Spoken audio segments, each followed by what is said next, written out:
Хамза. Бул белги эки көрүнүштө, эки абалда болот. Хамза белгиси аракетсиз ألف واو يا тамгаларынын астына же үстүнө коюлат. Ал эми окулганда хамзанын сүкүнүнө же аракетине карай окулат. Мисалы: أذن أعلم إن إذ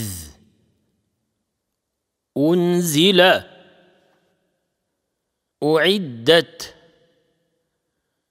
مأمنة يؤخركم مؤذن لؤلؤ يبدأ مؤمن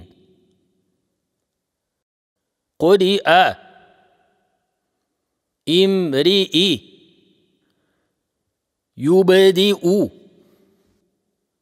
مبتدئ مستهزئ.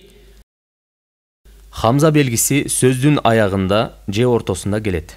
Ал эми окулганда хамзанын сүкүнүнө же аракетине карай окулат. Мисалы: مرأة مرئي مرء شيء جزء ملء فيء برء جزء. أرأيتم شطأه لتسألن